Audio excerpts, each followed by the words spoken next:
மாணவ செல்வங்கள் அனைவரையும் தாவரவியல் வகுப்பிற்கு அன்புடன் வரவேற்கின்றேன்.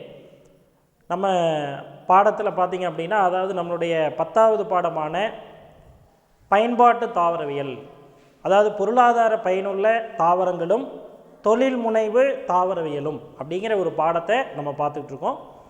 அதில் நம்ம இந்த பாடத்தை பொறுத்த வரைக்கும் ஏற்கனவே நம்ம சொன்ன மாதிரி பல்வேறு வகையான தாவரங்களின் மூலமாக என்னென்ன பயன்கள் நமக்கு கிடைக்கின்றன, நிறைய தாவரங்கள் பொருளாதார பயன்பாடுடைய தாவரங்களாக விளங்குகின்றன. அந்த தாவரங்களை எல்லாம் பட்டியலிட்டு கொண்டே வருகின்றோம். என்னென்ன தாவரங்கள் இருக்குது, அந்த தாவரத்தினுடைய தாவரவியல் பெயர் என்ன, அந்த தாவரம் எந்த குடும்பத்தை சார்ந்தது, அறிவியல் ரீதியாகவும் பார்க்குறோம் எந்த குடும்பத்தை சார்ந்தது, தாவரத்தினுடைய பிறப்பிடம் எது, தாவரம் முதலாக அதனுடைய தாயகம் பிறப்பிடம் எங்கே இருக்கின்றது, அந்த தாவரம் எவ்வாறு நம்முடைய நாடான இந்தியாவிற்குள் அறிமுகப்படுத்தப்பட்டது அல்லது எவ்வாறு இந்தியாவில் முதலாக பயிரிடப்பட்டது அப்படிங்கிறதையெல்லாம் நம்ம வரிசையாக பட்டியலிட்டு பார்த்து கொண்டே நம்ம வருகிறோம் இந்த பாடத்தில்.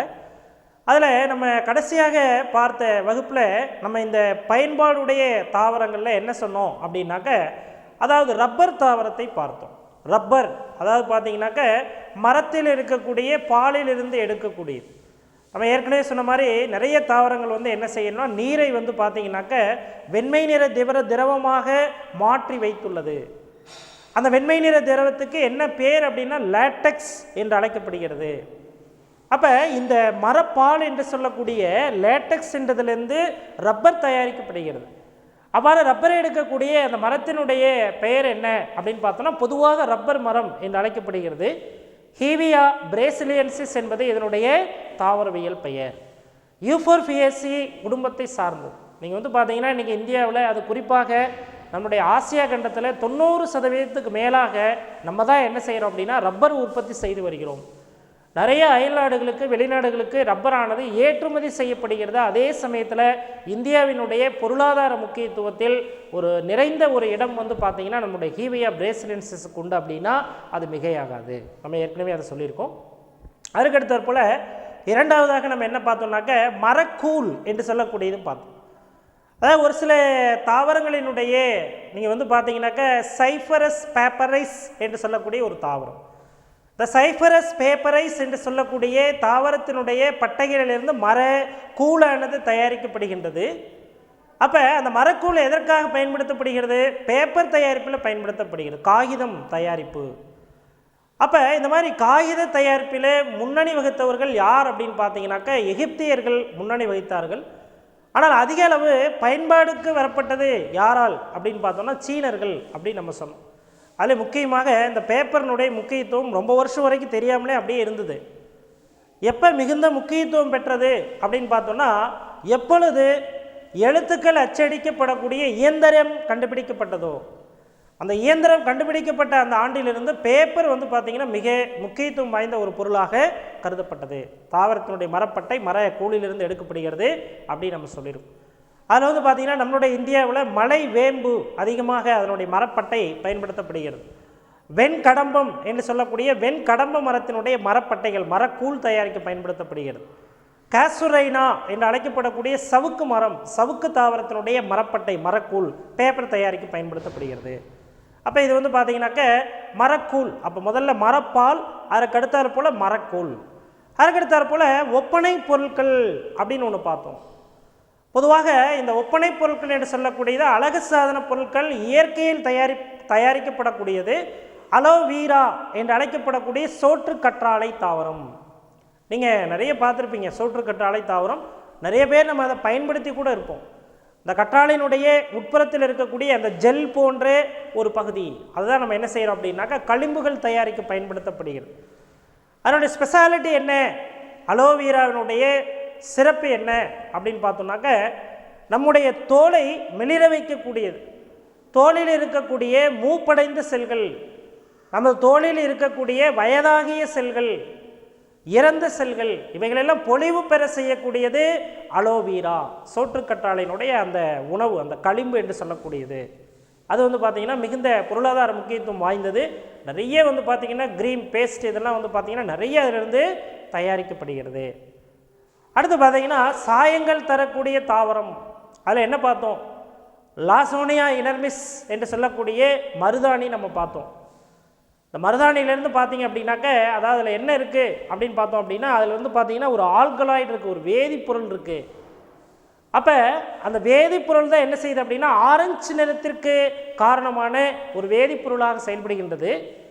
அதனுடைய சிறப்பு என்ன அப்படின்னா, நீங்கள் செயற்கையாக தயாரிக்கக்கூடிய வேதிப்பொருட்களை கொண்டு தயாரிக்கக்கூடிய சாயங்கள் எல்லாமே நம்முடைய தோல் செல்களை பாதிக்கக்கூடியது. தோலில் பட்டவுடனே என்ன ஆகும் அப்படின்னா எரிச்சலை ஏற்படுத்தக்கூடியது, செயற்கை முறையில் தயாரிக்கப்படக்கூடியது. ஆனால் இந்த இயற்கையாக கிடைக்கக்கூடிய மருதாணி தாவரத்தினுடைய இலைகள் நீங்கள் வந்து பார்த்தீங்கன்னாக்க தோலில் பட்டோன்னே பாருங்கள் ஒரு ஜில்னஸ் நமக்கு கிடைக்கும்.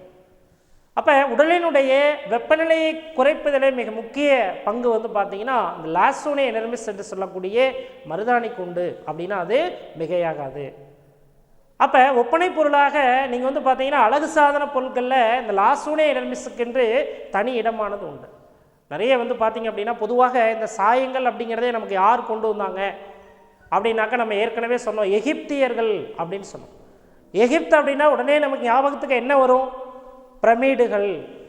பிரமிடு அப்படின்னா உடனே நமக்கு என்ன ஞாபகத்துக்கு வரணும்? மம்மிஸ் அப்படின்னு நம்ம சொல்லியிருக்கோம். அப்போ இறந்த உடல்களை பதப்படுத்துவதற்காக பிரமிடுகளினுடைய உட்புறத்தில் வைக்கக்கூடிய பழக்கம் எகிப்தியர்களிடத்தில் இருந்தது. அப்போ அந்த மாதிரி இருக்கக்கூடிய அந்த மம்மீஸினுடைய அந்த மேற்புற பூச்சி இருக்கு இல்லையா, அதில் என்ன செஞ்சுருந்தாங்கன்னா சாயங்களை கொண்டு எழுதியிருந்தாங்க. முதன்முறையாக அப்போ தான் சாயங்கள் அறிமுகப்படுத்தப்படுகிறது. அப்போ எகிப்தில் இருக்கக்கூடிய பிரமிட்ஸினுடைய மம்மிகளின் எழுதப்பட்டிருந்த எழுத்துக்கள் மூலமாக தான் உலகிற்கு சாயங்கள் அறிமுகப்படுத்தப்பட்டன. அப்போ அந்த எகிப்தியர்கள் முதலாக பயன்படுத்திய அந்த சாயங்கள் என்று சொல்லக்கூடியது வேதிப்பொருள் அல்ல, முற்றிலும் இயற்கையானது, தாவரங்களிலிருந்து எடுக்கப்பட்ட பொருள். அப்போ அந்த பொருள் தான் நம்ம பயன்படுத்தணும். அப்போ இந்தியாவில் எப்போ சார் பயன்படுத்தினாங்க? இந்தியாவில் வந்து பார்த்தீங்கன்னாக்கா பாறை ஓவியங்கள், பாறைகளின் மீது ஓவியங்கள் வரையப்பட்டன. சுதந்திரத்திற்காக பாடுபட்ட தியாகிகளினுடைய படங்கள், சின்னங்கள். அதற்கடுத்தாற் போல அதற்கு முன்பாக இருக்கக்கூடிய மன்னர்களினுடைய உருவப்படங்கள். அதே மாதிரி இந்தியாவினுடைய பெருமையும் சிறப்பு மிக்க பல்வேறு வகையான வரலாற்று சிறப்பு மிக்க நாகரிகங்கள், கோயில்களினுடைய வெளிப்புற தோற்றம். அப்போ இவைகளெல்லாம் வரைவதில் வந்து பார்த்திங்கன்னா பாறைகளின் ஓவியங்களாக வரையப்பட்டன. அந்த ஓவியத்திற்கு செயற்கை முறையில் எதுவுமே அவங்க பயன்படுத்தலை. எல்லாமே என்ன சார்னா இயற்கையான முறையில் முற்றிலும் 100% இயற்கையாக தாவரங்களில் எடுக்கப்பட்ட சாயங்களை அவர்கள் பயன்படுத்தினார்கள். அவ்வாறு தான் சாயமானது நம்முடைய உலகிற்கு அறிமுகப்படுத்தப்பட்டது. அதனால் இந்த லாசோனியா இனர்மிஸில் காணப்படக்கூடிய ஹென்னா என்று சொல்லக்கூடிய ஒரு இயற்கையான ஒரு வேதிப்பொருள், அந்த ஹெனா என்று அழைக்கப்படக்கூடியது ஆரஞ்சு நிற சாயங்கள் தயாரிப்பதில் மிகுந்த முக்கியத்துவம் பெறுகின்றது அப்படின்னு நம்ம அதை பார்த்தோம். அதற்கடுத்தாற் போல் பல்வேறு வகையான, அதாவது பார்த்திங்கன்னா புலனுணர்வு மாற்ற தாவரங்கள். அப்போ புலனுணர்வு மாற்றத்தை ஏற்படுத்தக்கூடிய மருந்து பொருள்கள் அபீன், கசகசா, கஞ்சா செடி, இவைகள்லாம் என்ன சார் அப்படின்னாக்க இதில் இந்த கஞ்சா செடி என்று சொல்லக்கூடிய இதெல்லாம் வந்து லைசன்ஸ் அப்ரூவல் இருக்கிறவங்க மட்டும்தான் என்ன செய்ய முடியும்னா பயிரிட முடியும். வட மாநிலங்களில் இந்தியாவில் அதிகமாக பயிரிடப்படுகிறது. ஆத்தரைஸ்டு, அவங்க வந்து பார்த்திங்கன்னா லைசன்ஸ் வாங்கியிருக்காங்க. அப்போ அந்த மாதிரி அவங்க லைசன்ஸ் வாங்கி பயிரிடப்படக்கூடிய அந்த அதுலேயும் பார்த்திங்கனாக்கா நிறைய மருந்து பொருட்கள் தயாரிக்கப்பட்டது. ஆக்சுவலாக மருந்து பொருளுக்காக தான் அது பயிரிடப்படுகிறது. ஆனால் நம்ம எடுத்துக்கொள்ளக்கூடிய அந்த தாவரத்தினுடைய அந்த வேதிப்பொருள் அளவு அதிகமாகும் போது அது என்ன செய்யுது அப்படின்னாக்கா போதை தரக்கூடிய ஒரு பொருளாக மாறுகின்றது. நிறைய நோய்கள், கல்லீரல் சம்பந்தப்பட்ட நோய்களை தீர்க்கக்கூடியதாக காணப்படுகிறது. புற்றுநோய் சிகிச்சையில் வந்து பார்த்திங்கனாக்கா இந்த லேசர் கதிர்வீச்சுக்கள்லாம் பயன்படுத்தும் போது பேஷண்ட்டுக்கு வந்து பார்த்திங்கன்னா ஒரு வாமிட்டிங் சென்சேஷன் இருக்கும். அது வராமல் ப்ரொடெக்ட் பண்ணக்கூடியது, தடுக்கக்கூடியது எது அப்படின்னாக்க இந்த செடி கேப்சுலாரிஸ், கார்கோரஸ் கேப்சுலாரிஸ் என்று சொல்லக்கூடிய இந்த கஞ்சா செடியிலேருந்து எடுக்கப்படக்கூடிய ஒரு வேதிப்பொருள் தான். அது பேர் THC அப்படின்னு நம்ம சொல்லியிருக்கோம். அப்போ இந்த THC போன்றது அளவிற்கு அதிகமாகும் போது என்ன செய்யுது அப்படின்னாக்கா இந்த மாதிரி புலனுணர்வு மாற்றத்தை ஏற்படுத்துகின்றது. அதனால் இந்த 2 தாவரம் நம்ம பார்த்தோம். கசகசா நார்மலாகவே நம்ம சாப்பாட்டில் வந்து பார்த்திங்கன்னா பிரியாணி போன்ற பொருட்களில், மசாலா பொருட்களில் ஒரு வெள்ளை ரவை மாதிரி இருக்கும் குட்டி குட்டியாக. அதை நம்ம என்ன சார் பண்ணுறோம்னா பயன்படுத்திக்கிட்டு தான் வரும். உடலினுடைய வெப்பநிலையை சீராக்குவதில் அவைகள் பயன்படுத்தப்படுகின்றன அப்படின்னு நம்ம சொல்லியிருக்கோம். சரி, அதுக்கடுத்தாற் போல் நம்ம என்ன பார்த்தோம் அப்படின்னாக்க பல்வேறு வகையான மூலிகை தாவரங்கள். அதில் 2 முக்கியமான மூலிகை தாவரங்களே நம்ம பார்த்தோம். உங்களுக்கு ஞாபகம் இருக்கும்னு நினைக்கிறேன். கீழாநெல்லி தாவரம், கீழாநெல்லி, ஃபில்லாந்தஸ் அமாரஸ் என்று அழைக்கப்படக்கூடியது. இந்த ஃபிலாந்தஸ் அமாரஸ் என்று அழைக்கப்படக்கூடிய யூஃபோர்பியேசி குடும்பத்தை சார்ந்த கீழா நெல்லி தாவரம் முழு தாவரமும் மருந்தாக பயன்படக்கூடியது. எதற்கு சார்? மஞ்சள் காமாலை. அதன் பிறகு தியாகராஜன் என்று சொல்லக்கூடிய ஒரு டாக்டர், ஒரு அறிவியல் நிபுணர் என்ன செஞ்சார் அப்படின்னா, அவருடைய டீமோட ஒன்றா சேர்ந்து உண்மையிலுமே அந்த தாவரத்தில் ஹெப்பாடைட்டிஸ் பி வைரஸுக்கு எதிரான பொருள் இருக்கா அப்படிங்கிற ஆய்வு செய்து அது உறுதி செய்யப்பட்டது, கட்டாயமாக இருக்குது அப்படிங்கிறத சொன்னாங்க.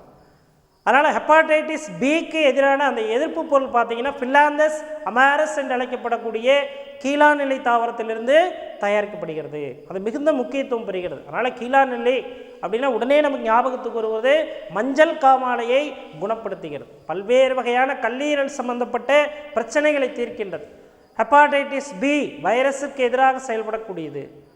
அதற்கடுத்தாற் போல மற்றொன்று நில வேம்பு என்று அழைக்கப்படக்கூடியது. இந்த நில வேம்பு என்று அழைக்கப்படக்கூடிய இந்த தாவரம் நீங்கள் வந்து பார்த்தீங்கன்னா டெங்கு காய்ச்சல், அதுக்கடுத்தாற் போல் மலேரியா காய்ச்சல், இதுக்கெல்லாம் ஒரு சிறந்த ஒரு மருந்து. நிலவேம்பு அப்படின்னாவே நமக்கு என்ன சார் ஞாபகத்துக்கு வரணும்? ஆண்ட்ரோகிராஃபஸ் பானிகுலேட்டா என்னுடைய தாவரவியல் பெயர். இந்த ஆண்ட்ரோகிராஃபஸ் அப்படின்னே நமக்கு உடனே ஞாபகத்துக்கு வரது என்ன சார் அப்படின்னா த கிங் ஆஃப் பிட்டர் அப்படின்னு தான் சொல்லுவோம், கசப்புகளினுடைய அரசன். பாருங்கள், இதே தாவரத்தில் நம்ம இதே பாடத்தில் நம்ம ஏற்கனவே என்ன சொல்லியிருக்கோம் அப்படின்னாக்க நறுமணப் பொருட்களினுடைய அரசன் பார்த்துருக்கோம். ஃபைஃபர் நைக்ரம் கருமிளகு நறுமணப் பொருட்களினுடைய அரசன். அதற்கடுத்தாற் போல் நறுமணப் பொருட்களினுடைய அரசி நம்ம பார்த்துருக்கோம், யார் அப்படின்னா ஏலக்காய் நம்ம பார்த்துருக்கோம். அதே மாதிரி இங்கே கசப்பு பொருட்களினுடைய கசப்பினுடைய அரசன் அப்படின்னா யார் சார் அப்படின்னாக்க நிலவேம்பு, ஆண்ட்ரோகிராஃபஸ் பானிகுலேட்டா. அப்போ இது வந்து பார்த்திங்க அப்படின்னாக்க டெங்கு காய்ச்சலை குணப்படுத்துவதற்கு பயன்படக்கூடிய ஒரு முக்கியமான ஒரு தாவரம். 2 மூலிகை தாவரங்கள், ஒன்று மஞ்சள் காமாலை சரி செய்யக்கூடிய கீழா நெல்லி, மற்றொன்று டெங்கு காய்ச்சலை சரி செய்யக்கூடிய நிலவேம்பு. இது 2ம் நம்ம கொடுத்துருந்தாங்க. அதோட விடாமல் என்ன சார் பண்ணியிருந்தாங்க அப்படின்னா அழகாக ஒரு அட்டவணை கொடுத்து அந்த அட்டவணைக்குள்ளாக 5 வகையான மூலிகை தாவரங்களில் அந்த தாவரங்களினுடைய தாவரவியல் பெயர், அந்த தாவரங்கள் எந்த குடும்பத்தை சார்ந்தது, அந்த தாவரங்களினுடைய மருத்துவ பயன்கள் என்ன, அந்த தாவரத்தினுடைய எந்த தாவர பகுதி மருத்துவத்திற்கு பயன்படுகிறது அப்படிங்கிறதெல்லாம் அழகாக நமக்கு லிஸ்ட் அவுட் பண்ணி ஒரு அட்டவணை கொடுத்துருக்காங்க. அந்த அட்டவணையிலேருந்து என்ன சார் கேட்க போகிறாங்க அப்படின்னா 1 மார்க் கொஸ்டின் கேட்க போகிறாங்க. அதனால் அந்த அட்டவணை நம்ம என்ன செய்யணும், தரவாக படிச்சுக்கணும். அதில் ஒன்று கொடுத்துருந்தாங்க, துளசி கொடுத்துருந்தாங்க, ஆசிமம் டெனிஃப்ளோரம் துளசி. ஆக்சுவலாக வந்து பார்த்தீங்கன்னா லேமியேசி அப்படிங்கிற ஒரு குடும்பத்தை சார்ந்தது, மிக முக்கியமான ஒரு தாவரம். அடுத்து 2வது என்ன சார் கொடுத்துருக்காங்க அப்படின்னு பார்த்தீங்க அப்படின்னாக்கா ஃபிலாந்தஸ் எம்பிலிகா என்று சொல்லக்கூடிய நெல்லி, வைட்டமின் சி சத்து நிறைந்தது, நோய் எதிர்ப்பு தன்மைக்கான ஆற்றலை நமது உடலில் உருவாக்கக்கூடிய ஒரு தாவரம். ஃபிலாந்தஸ் எம்பிலிகா யூஃபோர்பியேசி குடும்பத்தை சார்ந்தது. அதற்கடுத்தாற் போல் அக்காலிஃபா இண்டிகா என்று அழைக்கப்படக்கூடிய குப்பைமேனி தாவரம். இந்த அக்காலிஃபா இண்டிகா என்று அழைக்கப்படக்கூடிய இதுவும் பார்த்தீங்கன்னா யூஃபோர்பியேசி குடும்பம் தான். அதுக்கடுத்தாற் போல் ஏகில் மார்மிலஸ் என்று அழைக்கப்படக்கூடிய வில்வ மரம் ரூட்டேசி குடும்பத்தை சார்ந்து. நீங்கள் ரூட்டேசி அப்படின்னாவே நீங்கள் அங்கே பக்கத்தில் மார்க் பண்ணிக்கணும். என்ன அப்படின்னா இந்த குடும்ப தாவரங்களினுடைய இலைகள், தாவர பகுதிகள், தண்டு பகுதிகளில் வந்து பார்த்தீங்கன்னா நிறைய எண்ணெய் சுரப்பிகள் காணப்படும். அது அந்த தாவர குடும்பத்தினுடைய ஒரு சிறப்பு பண்பு ரூட்டேசி. எலுமிச்சை சிட்ரஸ் வகை கனிகள்லாம் என்ன சார்னா ரூட்டேசி குடும்பத்தை சார்ந்தது, அதனால் அது முக்கியத்துவம் பெறுகின்றது. அதற்கடுத்தாற் போல் நம்ம கடைசியாக ஒரு தாவரம் பார்த்தோம். ஆக்சுவலாக அது வந்து என்ன சார் அப்படின்னா சீசஸ் குவாட்ராங்குலாரிஸ் என்று அழைக்கப்படக்கூடிய பிரண்டை, வைட்டேசி குடும்பத்தை சார்ந்தது. இதுதான் என்ன சார்னாக்க போன் ஜாயினர் அப்படின்னு சொன்னோம், எலும்பு இணைவி. எலும்புல எங்காவது ஸ்க்ராட்ச் ஆகி லேசான விரிசல்கள் இருக்குது அப்படின்னா அங்கே உடனடியாக எலும்பில் இருக்கக்கூடிய திசுக்களை வளர்ச்சியடைய செய்யக்கூடியது எது அப்படின்னு பார்த்தோம்னா இந்த சீசஸ் குவாட்ராங்குலாரிஸ் என்று அழைக்கப்படக்கூடிய பிரண்டை. ஸோ அதனால் அது வந்து பார்த்தீங்கன்னாக்கா மூலிகை தாவரங்கள் அட்டவணை கொடுத்துருந்தாங்க. அதுக்கடுத்தாற் போல் பல்வேறு வகையான இயற்கை மருத்துவ முறைகளை பார்த்தோம். பாரம்பரிய மருத்துவ முறைகள் 3 வகையில் நம்ம சொல்லியிருந்தோம். அதில் முதல்ல என்ன சொன்னோம் அப்படின்னா சித்த மருத்துவம் சொல்லியிருந்தோம். அதுக்கடுத்தாற் போல் ஆயுர்வேத மருத்துவம் சொல்லியிருந்தோம். இந்த சித்தம் ஆயுர்வேதம் இது 2 கிட்டத்தட்ட பார்த்தீங்கன்னா ஒரே மாதிரியானதான். ஏன் அப்படின்னா இவங்களுடைய அந்த தத்துவம் என்ன அப்படின்னாக்க பஞ்சபூதத்தினுடைய அடிப்படையாக கொண்டது. அப்போ பஞ்சபூதங்கள் நம்முடைய உடலில் எவ்வாறு செயல்படுகிறது? வாதம், பித்தம், கபம் என்று சொல்லக்கூடிய உடல் நீர்மங்களாக இருக்கின்றது. இவைகளில் மாற்றங்கள் ஏற்படும் போது தான் ஒரு மனிதனுக்கு நோயானது ஏற்படுகின்றது அப்படிங்கிறத இவங்களுடைய கருத்து. அதனால் சித்தர்கள் 18 சித்தர்களால் தொகுக்கப்பட்ட ஒரு குறிப்பு சித்த மருத்துவம். ஆயுர்வேதம், சரகா, சஸ்ருதா, வாக்பட்டா, இவங்கெல்லாம் என்ன சார்னா முக்கியமானவங்க. ஆனால் ஆயுர்வேதம் எங்கேருந்து தோன்றியது? பிரம்மனிடத்திலிருந்து தோன்றியது அப்படிங்கிற ஒரு வரலாற்று குறிப்பு இருக்குது அப்படின்னு சொல்கிறாங்க. அதனால் ஆயுர்வேதம் மிக முக்கியமானது. அதுக்கடுத்தற்போல் நம்ம மூன்றாவதாக ஒன்று பார்த்தோம், என்னன்னாக்கா மக்கள் மருத்துவ முறை. ஒரு அருமையான மருத்துவ முறை இதுதான். நம்ம கிராமப்புறங்களில் என்ன சொல்லுவாங்க அப்படின்னாக்கா பாட்டி வைத்தியம் என்று அழைக்கப்படக்கூடியது. இது என்ன அப்படின்னாக்கா ஆவணப்படுத்தப்படாது. இதெல்லாம் என்னன்னாக்கா வாய் வழியாக மரபு வழியாக வரக்கூடிய ஒரு வைத்திய முறை. அப்போ இந்த மக்கள் மருத்துவ முறை பார்த்திங்க அப்படின்னாக்க பல்வேறு வகையான கிராமப்புறங்களில் இருக்கக்கூடிய மக்கள், பழங்குடியின மக்கள் அதிகமாக இதை பயன்படுத்திகிட்டு இருக்காங்க. நம்ம தமிழ்நாட்டில் பார்த்திங்கன்னா பழங்குடியின மக்கள் நிறையா இருக்காங்கன்னு சொன்னோம். அதில் பார்த்திங்கனாக்கா பலியன்கள் என்று சொல்லக்கூடிய இனத்தவர்கள் இருக்காங்க, இருளர்கள் மிக முக்கியமானவர்கள். அதுக்கடுத்தற்போல் பார்த்தோன்னா மலையாளிகள் என்று அழைக்கப்படக்கூடியவங்க இருக்காங்க, குறும்பர்கள் என்று சொல்லக்கூடியவங்கள் ஒரு குரூப் இருக்காங்க. அப்போ இந்த மாதிரி பழங்குடியின மக்களால் உருவாக்கப்பட்டு இன்றளவும் பார்த்திங்க அப்படின்னாக்க நடைமுறையில் இருக்கக்கூடிய ஒரு வைத்திய முறை அதுதான் என்ன அப்படின்னாக்க மக்கள் மருத்துவ முறை. இது ஆவணப்படுத்தப்படாதது அப்படின்னு சொல்லுவோம். அப்போ இதற்கென்று புதிதாக ஒரு ஆய்வகமானது இந்திய அரசாங்கத்தால் நியமிக்கப்பட்டு கிட்டத்தட்ட 8000த்திற்கும் மேற்பட்ட மூலிகை தாவரங்களை ஆய்வு செய்து அதிலிருந்து நிறைய குறிப்புகளை எடுத்துக்கிட்டே வராங்க அப்படின்னு சொல்லுவோம். அப்போ இவைகள்லாம் ஒன்றாக தொகுக்கப்பட்டு பின்னர் இந்த மக்கள் மருத்துவ முறையை பார்த்திங்கன்னா ஆவணப்படுத்தப்பட்ட ஒன்றாக மாற்றப்படலாம். அந்தளவுக்கு இன்றைக்கி நம்ம ஆய்வுகள் நிறைய பழங்குடியின மக்கள் உயிரியல் அப்படின்னே சொல்லிட்டு நம்ம சொன்னோம். அதுக்கு பெயர் எத்தினோ பயாலஜி அப்படின்னு சொன்னோம். அதனால் இந்த எத்தினோ பயாலஜி டிபார்ட்மெண்ட்டை என்ன செய்கிறாங்க அப்படின்னா அந்த மாதிரியான அபூர்வ வகையான மூலிகைகள்லாம் ஆய்வு செய்து அவைகள்லாம் எவ்வாறு நோய்களை குணப்படுத்துகின்றன அப்படிங்கிறதெல்லாம் அவங்க தொடர்ந்து என்ன செய்கிறாங்க அப்படின்னா அப்சர்வ் பண்ணிக்கிட்டே வராங்க, கிளியராக அப்சர்வ் பண்ணிக்கிட்டே வராங்க. ஸோ அந்த மாதிரியான ஒரு மருத்துவ முறை நம்ம கடந்த வகுப்பில் நம்ம பார்த்தோம், மக்கள் மருத்துவ முறை பார்த்தோம். இதெல்லாம் பாரம்பரிய மருத்துவ முறைகள் அப்படிங்கிற ஒரு தலைப்பில் நம்ம பார்த்துருக்கோம். புலனுணர்வு மாற்ற மருந்து நம்ம முன்னாடியே சொல்லிட்டோம். அப்போ இந்த லெசனை இந்த சாப்டரை நம்ம ரெண்டாக பிரிக்கும் போது அந்த முதல் பகுதி இதோட முடியுது. என்ன முதல் பகுதி அப்படின்னு பார்த்தீங்கன்னாக்க பயன்பாட்டு தாவரவியல். அப்போ பொருளாதார முக்கியத்துவம் உடைய தாவரங்கள் அப்படிங்கிறது இதோட முடியுது. இதோட அடுத்த அடிஷனல் இருக்கக்கூடியது என்ன சார் அப்படின்னா தொழில் முனைவு தாவரவியல். இந்த தொழில் முனைவு தாவரவியலுக்குள்ளே தான் நம்ம என்ன செய்கிறோம் அப்படின்னா இன்றைய வகுப்பில் நம்ம என்ட்ராகிறோம். அப்போ இந்த தொழில் முனைவு தாவரவியல் என்று சொல்லக்கூடியனுடைய ஒரு பொருள் என்ன அப்படின்னு நம்ம பார்க்குறோம். பாருங்கள், பல்வேறு வகையான தாவர வளங்கள் காணப்படுகின்றன. இந்த வளங்களை பயன்படுத்தி புதிய தொழிலை எவ்வாறு தொடங்குவது? தாவர வளங்கள் நிறைய இருக்குது அப்படின்னு நம்முடைய மூதாதையர்கள் சொல்லியிருக்காங்க. அது இல்லாமல் நம்மளும் நிறைய புத்தகங்களின் வாயிலாக நிறைய விஷயங்களை நம்ம தெரிந்து கொள்கிறோம்.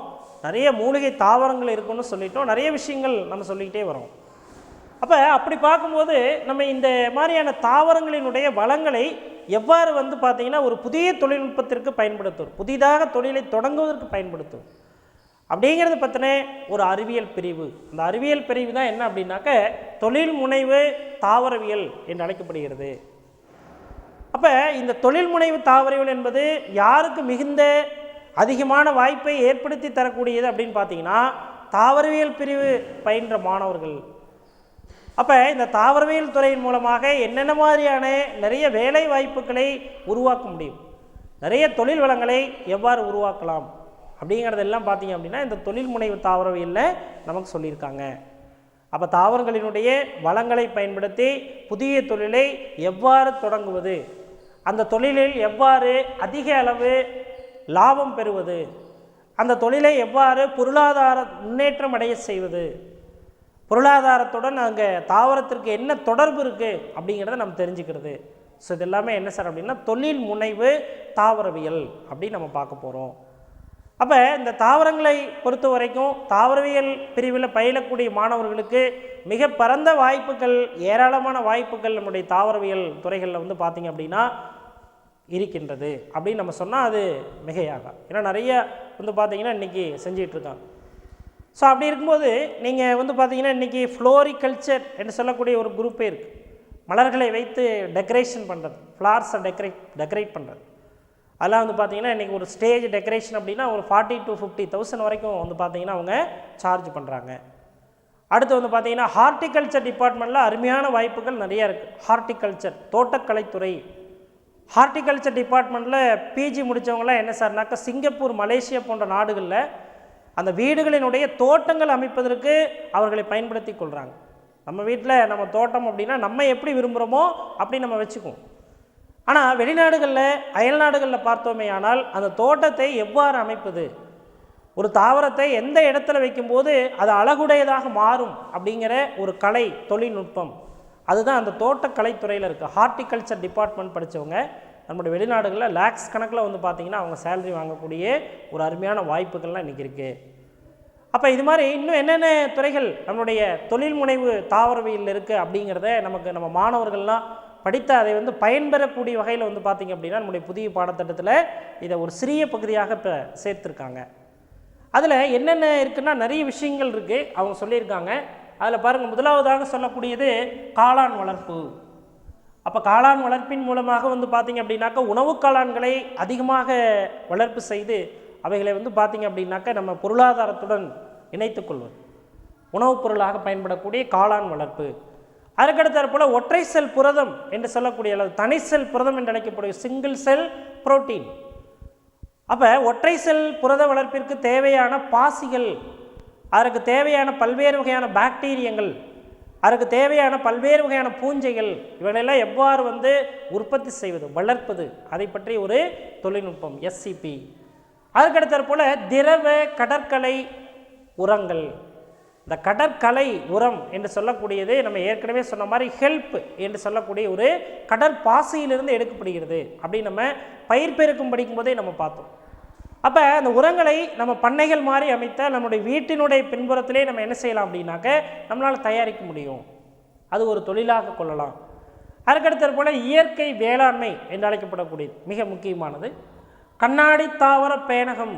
அப்போ நீங்கள் வந்து பார்த்தீங்க அப்படின்னாக்க கண்ணாடி பேணகத்துக்குள்ளே நம்ம தாவரங்களை, அதில் மிக முக்கியமாக ஆர்கிடேசி குடும்ப தாவரங்கள், சன்லைட் அதிகமாக இருக்கக்கூடாது. சன்லைட் அதிகமாக பட்டுது அப்படின்னா உடனே இந்த தாவரங்களினுடைய வளர்ச்சியானது குன்றிவிடும்.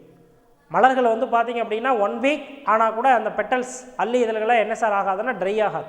அந்த மாதிரி ஒரு சிறப்புத்தன்மை வாய்ந்த மலர்களை உருவாக்கக்கூடிய தாவரங்கள் தான் இந்த ஆர்கிடேசி குடும்ப தாவரங்கள். இவைகளெல்லாம் தாவரத்தினுடைய இந்த வகையான தாவரங்களை கண்ணாடிக்குள்ளே எப்படி நம்ம வந்து வைத்து பேணக்கும், அதாவது பாதுகாக்கிறது, பராமரிக்கிறது, அதை பற்றி ஒரு தொழில்நுட்பம். அதுக்கடுத்தாற் போல் இந்த போன்சாய் என்று அழைக்கப்படக்கூடியது மிக முக்கியமான இந்த போன்சாய். இந்த போன்சாய்னா என்ன அப்படின்னா நமக்கு பொதுவாகவே நம்முடைய மைண்டுக்கு என்ன ஒரு நேச்சர் இருக்குது அப்படின்னா சிறியதாக இருக்கக்கூடிய ஒரு பழத்தை அளவில் பெரிதாக இருந்தால் எப்படி இருக்கும் அப்படின்னு நம்ம இமேஜின் பண்ணி பார்ப்போம். சிறிய அளவில் இருக்கக்கூடிய மலர்களை, சாதாரண மல்லிகை, அதே மைசூர் மல்லிகை பார்க்குறோம் அளவில் பெரிதாக இருக்குது. அதே மாதிரி சாதாரண இலந்தை பழம் இருக்குது, ஆனால் சீமை இலந்தை என்று சொல்லக்கூடியது அளவில் பெரிய பழங்களை இன்றைக்கி நம்ம உருவாக்கிட்டு இருக்கோம். கிரேப்ஸ், நம்மளுடைய நாட்டு திராட்சை பழங்கள் சிறிய அளவில் இருக்குது, ஆனால் இன்றைக்கி வந்து பார்த்திங்கன்னா நம்ம ஃபாரின் கிரேப்ஸ் அளவில் பெரிய ஒரு கனிகளை நம்ம உருவாக்கியிருக்கோம். இது மாதிரி எல்லா கனிகள்லையும் நம்ம நிறையா வந்து பார்த்திங்கன்னா தொழில்நுட்பத்தை பயன்படுத்த செஞ்சுருக்கோம். அதே போன்று பெரியதாக இருக்கக்கூடிய மரங்களை சிறியதாக மாற்றி நம்மளுடைய வராண்டாக்களில், வீட்டினுடைய வராண்டாக்களில் வளர்க்கக்கூடிய ஒரு தொழில்நுட்பம், அதுதான் என்ன சார்னா போன்சாய். இதில் வந்து பார்த்திங்கன்னா அலங்கார தாவரத்தை மட்டும் நம்ம வளர்க்குறது இல்லை, பல்வேறு வகையான பல வகை மரங்களை கூட சிறிய தொட்டியிலே நம்ம வளர்த்து கொள்ளலாம். ஆப்பிள் மரத்தை ஒரு தொட்டியிலே நம்ம கொண்டு வருது, ஜீன் மாற்றம் செய்து. உங்களுக்கு தெரியும், மிகப்பெரிய பறந்து விரிந்த மரம் ஆலமரம். அந்த ஆலமரம் அப்படிங்கிறது நீங்கள் வந்து பார்த்தீங்க அப்படின்னா அதனுடைய நிழலில் எவ்வளோ இடம் இருக்கும் அப்படிங்கிறது உங்களுக்கு தெரியும். ஆனால் அதை எப்படி நம்ம கற்பனை செய்கிறோம் அப்படின்னா அவ்வளோ பெரிய ஆலமரத்தை அதே வடிவமைப்பில் அளவில் குட்டை தாவரமாக நம்முடைய வீட்டு தொட்டிகளில் வளர்க்க முடியும். அப்போ அவ்வளோ பெரிய மரத்தை நம்முடைய வீட்டினுடைய தொட்டிகளை நம்ம பார்க்கும்போது என்ன சார்னா ஒரு ஆச்சரியத்தக்கூடிய வகையில் இருக்கும். அதுதான் என்ன சார்னாக்கா இந்த போன்சாய் டெக்னிக் என்று சொல்லக்கூடியது, குட்டை தாவர வளர்ப்பு அப்படின்னு இதுக்கு பேர். இந்த குட்டை தாவர வளர்ப்பில் அலங்கார தாவரங்கள் இது மாதிரி நிறைய தாவரங்களை உருவாக்கி நம்ம ஒரு பெரிய அஃபிஷியல் நிறுவனங்கள் இருக்குது. அந்த நிறுவனங்களினுடைய அந்த முன்பகுதியில் என்ன சார் பண்ணலாம் அப்படின்னா தொட்டி தாவரங்களை நம்ம அலங்கரித்து வைக்கலாம். வீடுகளில் பெரிய மாளிகைகளில் வந்து பார்த்திங்க அப்படின்னா அவங்களுடைய தோட்டங்களில் வீட்டின் முன்பாக வந்து பார்த்திங்கன்னா அந்த குட்டை தாவர வளர்ப்பை பயன்படுத்திக்கலாம். அதுக்கடுத்தது போல் மூலிகை தாவரங்களை பயிரிடுதல். நிறைய மூலிகைகள் இருக்குது, நம்ம பயன்படுத்திக்கிட்டு இருக்கோம். ஆனால் அந்த மூலிகைகள்லாம் நிறைய பார்த்திங்கன்னா காட்டுப்பயிர்களாகவே இருக்கின்றது. இன்றளவும் காட்டுப்பயிர்களாக இருக்கக்கூடிய அந்த மூலிகையை நாம் என்ன செய்யணும் அப்படின்னா தோட்டப்பயிர்களாக, அப்போ வேளாண்மை துறைக்கு மாற்றக்கூடிய ஒரு பணி, அந்த பணியை நம்ம வந்து என்ன செய்கிறோம் அப்படின்னா பயிரிடுதல் முறையை நம்ம வந்து ஒரு தொழில் முனைவு தாவரவியலாக கொண்டுள்ளோம். பொருளாதார முக்கியத்துவம் பெற்றது. அப்போ இது மாதிரி நிறைய பிரிவுகள் இருக்குது. நாம் தாவரவியல் பிரிவை பயன்படுத்தி, துறையை பயன்படுத்தி நிறைய பொருளாதாரம் ஈட்டுவதற்கு.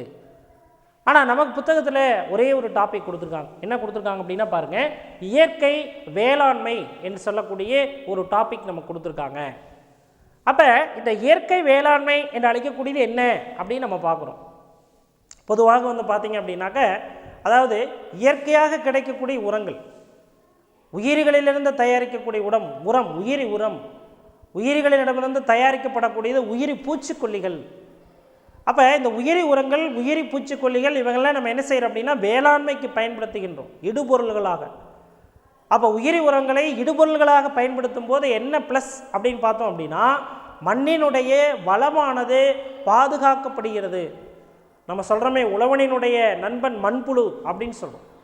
அப்போ மண்புழுக்கள் நிறைய மண்ணில் இருக்கணும் அப்படின்னாக்க வேதியியல் உரங்கள் பயன்படுத்துவதை நாம் தவிர்த்து கொள்ள வேண்டும், உயிரி உரங்களை பயன்படுத்த வேண்டும். அப்போ மண்ணை பாதுகாக்கக்கூடிய ஒரு செயல் இயற்கை வேளாண்மை. மாசுபடுத்திகள் இல்லாதது நம்முடைய சூழ்நிலையை, சுற்றுப்புற சூழலை நாம் வந்து பார்த்திங்கனாக்க சுத்தமாக வைத்துக்கொள்ள உதவக்கூடிய ஒரு வேளாண்மை இயற்கை வேளாண்மை. ஏன் அப்படின்னா தயாரிக்கக்கூடிய பூச்சிக்கொல்லி மருந்துகள்லாம் பார்த்திங்க அப்படின்னா மிகுந்த நச்சுப்பொருளை சுற்றுப்புற சூழலில் வெளிவிடக்கூடியது. ஒரு பேர் ஆபத்து எங்கே சார் இருக்குது அப்படின்னாக்க இந்த இயற்கை இல்லாமல் செயற்கையாக தயாரிக்கக்கூடிய பூச்சிக்கொல்லிகளில் இருக்குது, பூச்சிக்கொல்லி மருந்துகளில் இருக்குது. அப்போ பூச்சிகளினுடைய உயிர்களை மட்டும் அவைகள் கொள்வதில்லை, விலங்குகள், தாவரங்கள் அனைத்தையுமே அவைகள் என்ன செய்கின்றன, பாதிக்கின்றன. அப்போ அவைகள்லாம் இன்றைக்கி நம்ம வேளாண்மையில் தவிர்த்துட்டு இயற்கையாக தயாரிக்கப்படக்கூடிய பூச்சிக்கொல்லிகளை நாம் பயன்படுத்த வேண்டும். அப்போ நீங்கள் பார்க்கும்போது இயற்கை வேளாண்மை அப்படி நம்ம டோட்டலாக இப்போ இந்த மாதிரி நிறைய மாற்றங்களை நாம் கொண்டு வருகின்ற போது என்ன ஆகுது அப்படின்னாக்க இயற்கைக்கு திரும்புதல் என்று சொல்லக்கூடிய ஒரு நிகழ்வானது ஒரு தத்துவத்தை அடிப்படையாக கொண்டு இயங்கக்கூடியது தான் இயற்கை வேளாண்மை. அப்போ இயற்கை வேளாண்மை செய்வதனுடைய பயன் என்ன? தொடர் பயன் தரும் வேளாண்மை, தொடர்ந்து பயன் தரக்கூடியது. நீங்கள் வேதியியல் உரங்களை கொண்டு போய் வேதி பூச்சிக்கொல்லி மருந்துகளை பயன்படுத்தும் போது அந்த ஒரு டைம் மட்டும்தான் நமக்கு மகசூல் அதிகமாக கிடைக்கும். நாளாக நாளாக அந்த தாவரங்கள் பயன்படுத்தியது போக மீதி இருக்கக்கூடிய அனைத்து வேதிப்பொருட்களுமே மண்ணில் சென்று மண்ணினுடைய வளத்தை கெடுக்கின்றது, மண்ணினுடைய வளத்தை குறைக்கின்றது. மிக மிக குறைவாக அது வந்து பார்த்திங்கன்னா இருக்கும். அப்போ மண்ணில் வாழக்கூடிய முக்கியமான பாக்டீரியங்கள், மண்ணில் வாழக்கூடிய மண்புழுக்கள் போன்ற உயிரினங்கள் எல்லாம் என்ன சார் ஆகுது அப்படின்னா இறந்து விடுகின்றன, மடிந்து வருகின்றன. அப்போ அந்த மாதிரி மடிந்து விடும்போது அந்த மண்ணினுடைய வளம் என்ன சார் ஆகும்? குறையும், கட்டாயமாக குறையும். அப்போது மண்ணின் வளம் குறைந்தது அப்படின்னா அடுத்தடுத்து நம்ம செய்யக்கூடிய விவசாயம் வேளாண்மையில் நமக்கு என்ன கிடைக்காது? மகசூல் சரிவர கிடைக்காது. அப்போ நம்முடைய வேளாண்மையானது நீடித்த பயன் தரக்கூடிய தொடர் பயன் தரும் வேளாண்மையாக இருக்கணும் அப்படின்னா நம்ம என்ன செய்யணும்?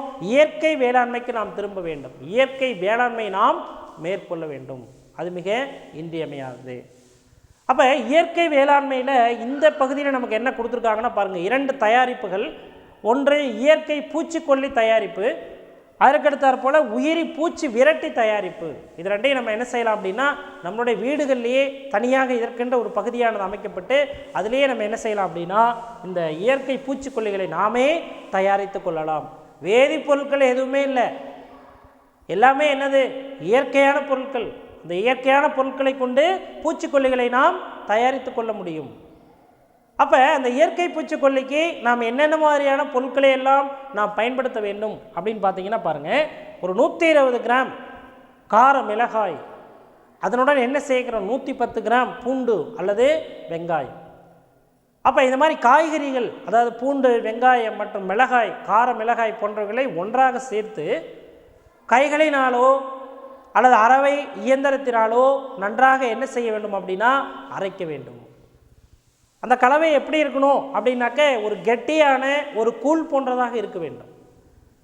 அப்போ கெட்டியாக கூழ் போன்று இருக்கப்பட்ட அல்லது தயாரிக்கப்பட்ட அந்த கூழில் என்ன செய்கிறோம் அப்படின்னா பாருங்கள், ஒரு 500 ml 500 மில்லி பார்த்திங்கன்னா வெதுவெதுப்பான நீரை நம்ம சேர்க்குறோம்.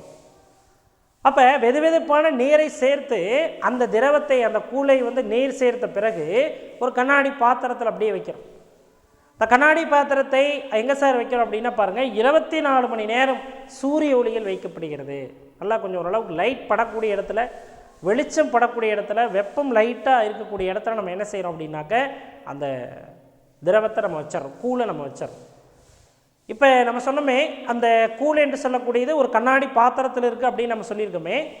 பிறகு 24 மணி நேரத்திற்கு பிறகு அந்த கூழை எடுத்து நம்ம என்ன செய்கிறோம்னா ஃபில்டர் பண்ணுறோம், வடிகட்டுறோம். அப்படி வடிகட்டும் போது நமக்கு அதிலிருந்து ஒரு வடி நீரானது கிடைக்கும். வடிகட்டியில் என்ன தேங்கி நிற்கும் அப்படின்னாக்க இந்த காய்கறிகளுடைய கலவைகள் எச்சங்கள் தேங்கி நிற்கும்.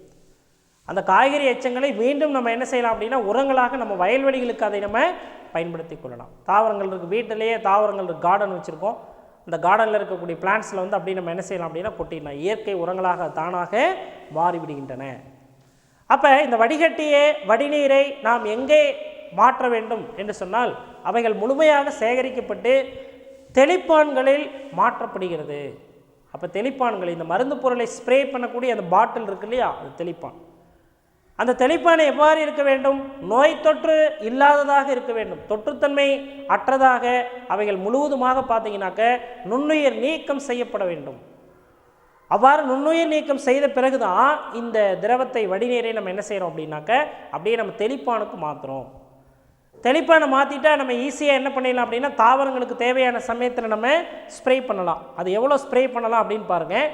4 to 5 நாட்களுக்கு ஒரு முறை 3 அல்லது 4 தெளிப்புகள் நம்ம அந்த தாவரத்திற்கு தெளிக்கணும். எந்த தாவரத்திற்கு? நோயினால் பாதிக்கப்பட்ட தாவர பகுதிக்கு நாம் தெளிக்க வேண்டும். அதை எப்போ வேணாலும் செய்யலாம். ஆனால் ஒரு குறிப்பு என்ன செய்கிறாங்க அப்படின்னா ஹாட் சன் இருக்கும்போது, அதிகமாக வெயில் இருக்கக்கூடிய நேரங்களில் இத்தகைய தெளிப்புகளை நாம் செய்யக்கூடாது. அப்போ தெளிப்பானை எப்போ நம்ம தெளிக்கணும் அப்படின்னாக்க வெயில் குறைவாக இருக்கக்கூடிய காலை நேரங்கள் அல்லது மாலை நேரங்களில் இவைகளை பயன்படுத்தலாம் அப்படின்னு ஒரு கருத்து சொல்கிறாங்க. இது இயற்கையாக தயாரிக்கப்பட்ட இயற்கை பூச்சிக்கொல்லி, வெறும் காய்கறி கூழ் தான். அந்த காய்கறி கூழை வெதுவெதுப்பான நீரோடு ஒன்றாக கலக்கி வடிகட்டி அந்த வடிநீரையே நம்ம தெளிப்பானுக்கு மாற்றி தெளிப்பானின் மூலமாக இந்த இயற்கை பூச்சிக்கொல்லியானது என்ன செய்கிறோம்? தெளிக்கப்படுகிறது தாவரங்களுக்கு. இப்போ இது மண்ணில் போய் சேருது. அப்போ என்ன ஆகும்? மண்ணினுடைய வளமானது நிலைநிறுத்தப்படும், மண்ணின் வளமானது அதிகப்படுத்தப்படும். மண் வளம் குறைவதற்கு இங்கே வாய்ப்பு இல்லை. ஏன்னா எதுவுமே என்ன கிடையாது, வேதிப்பொருட்கள் கிடையாது அப்படிங்கிறது மிக முக்கியம். அதற்கடுத்த போல் உயிரி பூச்சி விரட்டி தயாரித்தல். உயிரி பூச்சி விரட்டி நம்ம எதுலேருந்து தயாரிக்கிறோம்? சாதாரணமாக பார்த்தீங்கன்னா நம்ம வீட்டு தோட்டங்களில் நடக்கும்போதோ அல்லது வெளிப்புறங்களில் நம்ம வீட்டுக்கு அருகாமையில் இருக்கக்கூடிய வெற்றி நிலங்களில் நாம் நடந்து செல்லும் போதோ, நாம் நடந்து செல்லக்கூடிய சாலைகளினுடைய ஓரங்களிலும் பார்த்தீங்கன்னாக்க வேப்ப மரத்தினுடைய இலைகள், வேம்பின் இலைகள் சிதறி கிடைக்கின்றன. அதை காலில் என்ன செய்கிறோம் அப்படின்னா மிதிச்சுட்டு நம்ம நடந்துக்கிட்டே இருக்கோம். ஆனால் அதனுடைய முக்கியத்துவம் மிக மிக மிக முக்கியத்துவம் வாய்ந்தது அந்த வேம்பினுடைய இலைகள். அந்த வேம்பு இலைகளை கொண்டு தான் நம்ம என்ன செய்கிறோம் அப்படின்னா அந்த உயிரி பூச்சி விரட்டியை நம்ம தயாரிக்கணும். அப்போ அந்த மாதிரி இருக்கக்கூடிய வேம்பினுடைய இலைகளை சிறு சிறு துண்டுகளாக எடுத்துக்கொண்டு 50 லிட்டர் கொள்ளளவுடைய ஒரு பாத்திரத்தில் ஒரு அரை பாத்திரம் மட்டும், கொள்கலன் பாதி மட்டும் இருக்கிற மாதிரி என்ன செய்கிறோம் அப்படின்னா நீரை எடுத்துக்கணும். நீரை எடுத்து அதுக்குள்ளே இந்த வேம்பினுடைய இலைகளை நம்ம போட்டு என்ன செய்யணும் அப்படின்னா எத்தனை நாட்கள் அப்படிங்கிறது குறிச்சிக்கோங்க. 3 நாட்கள் நொதிக்க வைக்க வேண்டும். அப்போ 3 நாட்களுக்கு பிறகு நம்ம என்ன செஞ்சலாம்? வடிகட்டி வடிநீரை சேகரிக்கிறோம். அவ்வாறு சேகரிக்கப்பட்ட அந்த வடிநீரை நம்ம என்ன செய்கிறோம் அப்படின்னா தாவரங்களுக்கு நம்ம சேர்க்குறோம். தாவரங்களுக்கு சேர்க்கும்போது ஒரு விஷயத்தை பண்ணணும். இப்போ பார்த்தீங்கன்னா இந்த இலை, இந்த வேம்பு இலையிலேருந்து தயாரிக்கப்பட்டிருக்கக்கூடிய இந்த உயிரி பூச்சி விரட்டி பார்த்தீங்கன்னாக்க தண்ணி மாதிரி இருக்கும். அப்போ நீர்ம நிலையில் இருக்கக்கூடியது இது சரியாக என்ன செய்யாதுன்னா தாவர பகுதிகளில் சென்று ஒட்டாது. அது ஒட்டுற மாதிரி என்ன செய்யணும்னா பாருங்கள், சமையல் எண்ணெய் 100 மில்லி, அதே அளவு சோப்பு கரைசலை சேர்த்துக்கிறோம். அந்த எண்ணெய் பசை போக்குவதற்காக சோப்பு கரைசல் ரெண்டையும் ஒன்றாக சேர்ந்து அவைகளை நம்ம என்ன செய்யணும் அப்படின்னா பூச்சி விரட்டியாக நம்ம பயன்படுத்திக்கலாம். அதுக்கடுத்தற் போல் அந்த வடிகட்டும் போது அதில் இலைகள் இருக்கு இல்லையா, நொதித்த இலைகள் இருக்கு இல்லையா, அந்த இலைகளை வேரை சுற்றி தாவரங்கள் அல்லது மரங்களினுடைய பகுதிகளில் போடலாம். அவைகள் உயிரி உரங்களாக என்ன செய்யும் அப்படின்னாக்க மாறிவிடுகின்றன. ஸோ இது வந்து பார்த்திங்கன்னா உயிரி பூச்சி விரட்டி. அப்போ இயற்கை பூச்சிக்கொல்லி தயாரித்தல், உயிரி பூச்சி விரட்டி தயாரித்தல், இது எல்லாமே என்ன அப்படின்னாக்க இயற்கை வேளாண்மை. நம்மளுடைய வேளாண்மையானது இன்றைக்கு இயற்கைக்கு திரும்பி கொண்டிருக்கின்றது. ஆகவே வேளாண்மை எவ்வாறு மாறும்? தொடர்ந்து பயன் தரக்கூடிய ஒரு வேளாண்மையாக பார், தொடர்ந்த மகசூலை நம்முடைய விவசாயிகளுக்கு வழங்கக்கூடிய ஒரு வேளாண்மையாக இந்த இயற்கை வேளாண்மை அமைந்துள்ளது. ஸோ அந்த இயற்கை வேளாண்மையோட இந்த சாப்டர் வந்து பார்த்திங்கனாக்கா நமக்கு கம்ப்ளீட் ஆகும். என்ன சாப்டர் அப்படின்னாக்க, அதாவது பயன்பாடு பொருளாதார பயனுள்ள தாவரங்களும் தொழில் முனைவு தாவரவியலும் அப்படிங்கிற நம்முடைய அந்த 10th சாப்டர் நமக்கு கம்ப்ளீட் ஆகுது. அப்போ இந்த சாப்டரோட பார்த்தோம்னா டோட்டலாக நமக்கு இருக்கக்கூடிய 10 சாப்டர்ஸில் 7 சாப்டர்ஸ் நம்ம என்ன செஞ்சிட்டோம், கம்ப்ளீட் பண்ணிட்டோம். ரிமைனிங் எவ்வளோ சார் இருக்குது? இந்த 3 சாப்டர் இருக்குது, 2, 3, 4. அதில் இந்த செகண்ட் அண்ட் தேர்டு சாப்டரை விட்டுட்டு 2, 3 விட்டுட்டு நம்ம எதை சார் ஆரம்பிக்கிறோம்னா 4th சாப்டர் ஆரம்பிக்கிறோம். அதுக்கு என்ன காரணம் அப்படின்னா, இந்த இருக்கக்கூடிய மீதமுள்ள இருக்கக்கூடிய அந்த 3 லெசன்லேயே அதிக கண்டென்ட் இருக்கக்கூடிய எதுனாக்க இந்த 4th லெசன் தான், பயோ டெக்னாலஜி என்று அழைக்கப்படக்கூடிய. இந்த பயோடெக்னாலஜி அப்படிங்கிறதுக்கு தமிழில் என்ன அப்படின்னா பாருங்கள், அந்த ஹெட்டிங் நம்ம கொடுத்துருக்கோம். அதாவது உயிரி தொழில்நுட்பவியல், அதனுடைய நெறிமுறைகள் என்னென்ன சொல்லியிருக்காங்க, அதனுடைய செயல்பாடுகள் என்னென்ன அப்படிங்கிறது எல்லாமே நம்ம இந்த சாப்டரில் பார்க்க போகிறோம். அப்போ பயோடெக்னாலஜினுடைய பிரின்சிபல்ஸ் அண்ட் அப்ளிகேஷன்ஸ் எல்லாமே நம்ம இதில் பார்க்க போகிறோம். அப்போ உயிரி தொழில்நுட்பவியல் நெறிமுறைகளும் செயல்பாடுகளும் அப்படிங்கிற நம்முடைய 4th சாப்டருக்குள்ளே நம்ம என்ன செய்கிறோம் அப்படின்னா நம்ம என்ட்ராகணும். அப்போது என்ட்ராகிறதுக்கு முன்னாடி நமக்கு இந்த பயோடெக்னாலஜியை பற்றி நமக்கு என்ன தெரியும் அப்படிங்கிறத நம்ம பார்க்குறோம். பயோடெக்னாலஜி அப்படிங்கிறதே என்ன அப்படின்னா, நுண்ணுயிரிகள், பல்வேறு வகையான நொதிகள், இவைகளை பயன்படுத்தி நம்முடைய பொருட்களை உயர் விலை மதிப்புள்ள பொருட்களாக மாற்றக்கூடிய ஒரு தொழில்நுட்பம். ஜீன்கள் மறு கூட்டணைவு டிஎன்ஏ உருவாக்கக்கூடியது, ஜீன்களை கையாளக்கூடிய ஒரு முறை. ஜீன்களை எப்படியெல்லாம் மாற்றலாம், டிஎன்ஏவிலிருந்து ஜீன்களை வெட்டி அந்த ஜீனை அந்த டிஎன்ஏவை மற்றொரு உயிரினத்தினுடைய டிஎன்ஏவோடு சென்று ஒட்டுதல். அப்போ டிஎன்ஏ வெட்டணும் அப்படின்னா என்ன சார் வேணும் அப்படின்னாக்க, ரெஸ்ட்ரிக்ஷன் எண்டோ நியூக்ளியஸ் அப்படிங்கிற ஒரு என்சைம் வேணும், நொதி வேணும். அதே மாதிரி டிஎன்ஏவை கொண்டு போய் நம்ம ஒட்டணும் அப்படின்னாக்க லைகேஸ் என்று சொல்லக்கூடிய ஒரு என்சைம் நொதி வேணும். அப்போ இந்த ரெஸ்ட்ரிக்ஷன் எண்டோ நியூக்ளியஸ் மற்றும் லைகேஸ் போன்ற நொதிகளை அதிகமாக பயன்படுத்தக்கூடிய ஒரு தொழில்நுட்பம் இதுதான். எது சார்? உயிர் தொழில்நுட்பவியல். அப்போ அதிக விலை மதிப்புள்ள பொருட்களை உருவாக்கக்கூடிய ஒரு தொழில்நுட்பம். எதை பயன்படுத்தி? நுண்ணுயிர்கள், பல்வேறு வகையான நுண்ணுயிர்கள், அவைகளை பயன்படுத்துகிறோம். பல்வேறு வகையான நொதிகளை பயன்படுத்துகிறோம். இன்றைக்கி நம்ம எந்த அளவுக்கு இந்த பயோடெக்னாலஜியில் புதிய தாவரங்களை, டிஎன்ஏ மறுக்கூட்டணி தாவரங்களை நம்ம உருவாக்கியிருக்கோம் அப்படின்னாக்க அது வந்து பார்த்திங்கன்னா அளப்பரியது. மிக உயரமாக இருக்கக்கூடிய தாவரம், உதாரணத்துக்கு முருங்கை மரத்தை எடுத்துக்கலாம். முருங்கை மரத்தினுடைய மேற்புறத்தில் இருக்கக்கூடிய கனிகளை நாம் அறுவடை செய்ய வேண்டுமே ஆனால் நம்ம வந்து பார்த்திங்கன்னா அதில் சற்று சிரமம் இருக்கும்.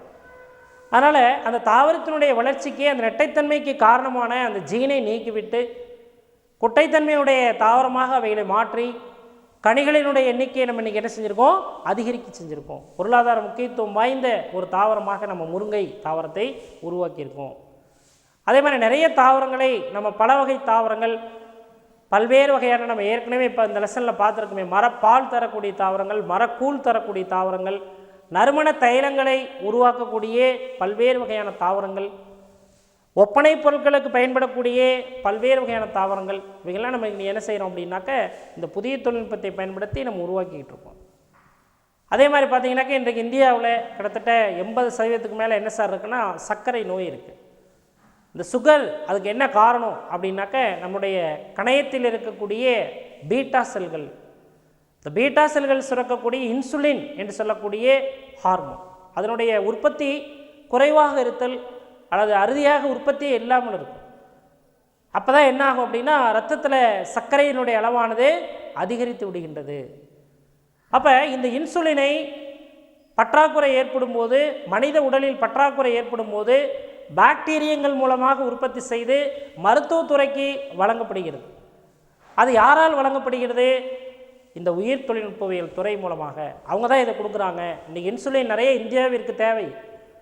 ஏன்னா நம்முடைய மிக முக்கியமான உணவாக இருக்கக்கூடியது அரிசி, ஒரைசா சடைவா நெல். அரிசியில் வந்து பார்த்திங்கன்னா அவங்களுக்கு கார்போஹைட்ரேட், குளுக்கோஸ் அதிகமாக இருக்குது.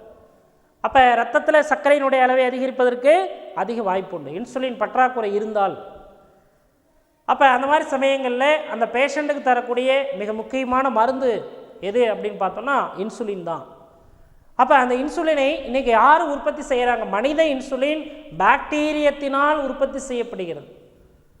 அப்போ மனிதனுக்கு தேவையான அந்த இன்சுலின் பாக்டீரியத்தினால் உற்பத்தி செய்யப்படுகிறதே, அதுக்கு என்ன பெயர்? ஹியூமுலின் என்று அழைக்கப்படுகிறது. இன்சுலின் தான் அதை இன்றைக்கி பாக்டீரியா உற்பத்தி செய்து, அதனால் அதுக்கு பேர் ஹியூமுலின் அப்படின்னு நம்ம சொல்கிறோம். அப்போ அந்த ஹியூமுலினை யார் சார் தயாரிக்கிறாங்க? இந்த துறை தான் தயாரிக்கிறாங்க. உயிர் தொழில்நுட்பவியல் துறையில் தான் பாக்டீரியங்களை பயன்படுத்தி தயாரிக்கப்படுகிறது. பொதுவாக இப்போ நம்ம சொன்னோமே, டிஎன்ஏ வெட்டுறதுக்கு ரெஸ்ட்ரிக்ஷன் வேணும், டிஎன்ஏ ஒட்டுறதுக்கு லைகேஸ் நொதி வேணும்னு சொன்னோமே. இந்த நொதிகள்லாம் இயற்கையாகவே எங்கு உற்பத்தி செய்யப்படுகின்றன? பாக்டீரியங்களில் உற்பத்தி செய்யப்படுகின்றன. பாக்டீரிய செல் தான் நொதிகளை உற்பத்தி செய்யுது. பாக்டீரிய செல் ஏன் இதை உற்பத்தி செய்யணும் அப்படின்னாக்க உங்களுக்கு தெரிஞ்சிருக்கும், நம்ம 11ஆம் வகுப்புலேயே படிச்சிருக்கோம். பாக்டீரியா ஃபேஜுகள், பாக்டீரியங்களை தாக்கி அழிக்கக்கூடிய வைரஸ்களுக்கு பாக்டீரியா ஃபேஜுகள் என்று பெயர். அப்போ ஒரு வைரஸ் பாக்டீரிய செல்லை தாக்க முற்படும் போது பாக்டீரிய செல்லில் இயற்கையாகவே ரெஸ்ட்ரிக்ஷன் எண்டோநியூக்ளியஸ் உற்பத்தி செய்யப்படுகிறது. அப்போ ரெஸ்ட்ரிக்ஷன் எண்டோநியூக்ளியஸை எதற்காக உற்பத்தி செய்கிறது? அந்த என்சைம் உள்ளே நுழையக்கூடிய, உள்ளே வரக்கூடிய வைரஸினுடைய நச்சுப்பொருளை துண்டு துண்டாக உடைக்கின்றது. அப்போ அந்த வைரஸினுடைய டிஎன்ஏவை துண்டுகளாக்குவதற்காகவே இயற்கையாகவே உற்பத்தி ஆகிறது தான் ரெஸ்ட்ரிக்ஷன் எண்டோநியூக்ளியஸ். ஆனால் இந்த என்சைம் இன்றைக்கி நம்முடைய உயிர் தொழில்நுட்பவியல் வல்லுநர்கள் கண்டறிந்து அந்த நொதியை, அந்த என்சைமை நம்ம இன்றைக்கி என்ன செய்கிறோம் அப்படின்னா மரபு பொறியியல் துறைக்கு பயன்படுத்தப்படுகிறது. அப்போ மரபு பொறியியல் துறையினுடைய வாயிலாக எண்ணற்ற விலை மதிப்புடைய பொருட்கள் உற்பத்தி செய்யப்படுகின்றன தொழிற்சாலைகளில். தொழிற்சாலைகள்னால் பாக்டீரியங்களை பயன்படுத்தி, நுண்ணுயிர்களை பயன்படுத்தி, ஈஸ்ட் போன்ற பூஞ்சைகளை பயன்படுத்தி நிறைய பொருட்கள் தயாரிக்கப்படுகின்றன, விலை மதிப்பற்ற பொருட்கள் அப்படின்னு நம்ம சொல்லலாம். அப்போ இந்த உயிர் தொழில்நுட்பவினுடைய நோக்கம் இந்த மாதிரி நிறைய மருந்து பொருட்களை உற்பத்தி செய்து மனிதர்களுக்கு தேவையான இன்டர்ஃபெரான்கள், இன்டர்ஃபெரான் என்று அழைக்கப்படக்கூடியது என்னது? வைரஸிற்கு எதிரான ஒரு புரதம். அப்போ வைரஸிற்கு எதிராக செயல்படக்கூடிய அந்த புரதம் இயற்கையாகவே செல்களில் சுரக்கப்படும். ஆனால் பற்றாக்குறை அல்லது சுரக்கப்படாமல் இருந்தால் செயற்கை முறையில் அவைகள் மனித உடலுக்குள் செலுத்தப்படுகிறது. இன்டர்ஃபெரான்கள் அதை யார் உற்பத்தி செய்கிறாங்கன்னா தாவரங்களே உற்பத்தி செய்கின்றன. பாக்டீரியங்களே இன்டர்ஃபெரான்களை உற்பத்தி செய்கின்றன. நம்மளுடைய உடலுக்கு தேவையான இன்றியமையாத அமினோ அமிலங்கள், அமினோ அமிலங்களை யார் உற்பத்தி செய்கிறார்கள்? தாவரங்களே உற்பத்தி செய்கின்றன. பல்வேறு வகையான பருப்பு வகை தாவரங்களில் லைசின் போன்ற அமினோ அமிலங்கள் உற்பத்தி செய்யப்படுகின்றன. தாவரங்களில் வைரஸிற்கு எதிரான புரதமான இன்டர்ஃபெரான்கள் உற்பத்தி செய்யப்படுகின்றன. எப்படி அந்த தாவரத்தால் மட்டும் உற்பத்தி செய்ய முடியும் அப்படின்னா அந்த தாவரம் மரபு பொறியியல் துறைக்கு உட்படுத்தப்பட்டது. அப்போ டிஎன்ஏ அல்லது ஜீனை மாற்றி இத்தகைய தாவரங்களை மரபணு மாற்றம் செய்யப்பட்ட தாவரங்களாக நம்ம இன்றைக்கி மாற்றிருக்கோம். ஜெனட்டிக்கலி மாடிஃபைடு ஃபுட்டு என்று சொல்லக்கூடிய ஒரு ஃபுட்டை வந்து நம்ம இன்றைக்கி உருவாக்கிக்கிட்டோம். அப்போ மரபு பொறியியல் மூலமாக, மறுக்கூட்டணி டிஎன்ஏ மூலமாக நிறைய நுண்ணுயிர்களை உருவாக்கிக்கிட்டு இருக்கோம். நம்ம ஏற்கனவே இன்றைக்கி வகுப்பில் கூட சொன்னோம், சூடோமோனாஸ் பியூட்டிடா என்று சொல்லக்கூடிய ஒரு அருமையான ஒரு பாக்டீரியா எங்கே உருவாக்கப்பட்டது? ஆய்வகங்களில் உருவாக்கப்பட்டது. அப்போ ஆய்வகங்களில் உருவாக்கப்பட்ட அந்த சூடோமோனாஸினுடைய பணி என்ன? அப்போ வந்து பார்த்தீங்க அப்படின்னாக்க உங்களுக்கு நீர்நிலைகளில் ஆயில் ஸ்பில்ஸ், அதாவது பார்த்தீங்கன்னா எண்ணெய் கசிவு, எந்த இடத்துல எண்ணெய் கசிவு இருக்கோ அங்கே இருக்கக்கூடிய நீர்வாழ் உயிரினங்கள்லாம் ஆக்சிஜன் இல்லாமல் டிமாண்ட் ஆகி இறந்து போயிடும். அப்போ அந்த இடத்துல கொண்டு போய் சூடோமோனாஸை நம்ம கொட்டிட்டோம் அப்படின்னா சூடோமோனாஸ் என்ன செய்யும்? அந்த ஆயிலை வந்து பார்த்திங்கன்னா டைஜஸ்ட் பண்ணிடுவோம். அப்போ அந்த எண்ணெய் பொருட்களை டைஜஸ்ட் பண்ணும்போது என்ன சார்னாக்கா அது ஒரு மாசு அடையாத ஒரு நீர் அல்லது நிலமாக மாற்றப்படுகின்றது. அப்போ நம்ம இதை தான் பயோ ரிமீடியேஷன் அப்படின்னு சொல்லுவோம். பயோ ரிமீடியேஷன்லாம் உயிரிகளால் சீரமைக்கப்படுதெல்லாம் அதிகமாக பயன்படுத்தக்கூடியது பாக்டீரியங்கள். இந்த பாக்டீரியங்கள் எல்லாமே எந்த முறையில் உருவாக்கப்பட்டுள்ளன? இந்த உயிர் தொழில்நுட்பவியல் முறை மூலமாக உருவாக்கப்பட்டுள்ளன. பயோடெக்னாலஜியில் தான் இன்றைக்கி நம்ம என்ன செய்யணும்னா இவ்வளோ விஷயங்களையும் செஞ்சுக்கிட்டு இருக்கோம். நமக்கு தேவையான பொருட்களை எல்லாம் இன்றைக்கி ஆய்வகத்தில் பாக்டீரியங்கள் மூலமாக உற்பத்தி செய்யக்கூடிய அளவிற்கு நம்மளுடைய தொழில்நுட்பமானது வளர்ச்சியடைந்தது. அதற்கு காரணம் ஜீன்களை எளிமையாக கையாளுதல், நொதிகளினுடைய உதவியினால். அந்த திறனை வைத்து தான் நம்ம இன்றைக்கி பயோடெக்னாலஜி என்று சொல்லக்கூடிய ஒரு பகுதியை, துறை நம்ம இன்றைக்கி உருவாக்கியிருக்கோம். அப்போ இந்த பயோடெக்னாலஜி உயிர் தொழில்நுட்பத்தினுடைய நெறிமுறைகள் மற்றும் அவற்றினுடைய செயல்பாடுகளை நமக்கு என்ன சொல்லியிருக்காங்கன்னு பார்க்குறோம். பாருங்கள், பயன்பாட்டு உயிரியல் செயல்முறை அறிவியல், இதுதான் என்னன்னாக்க நம்ம உயிர் தொழில்நுட்பவியல்னு சொல்கிறோம்.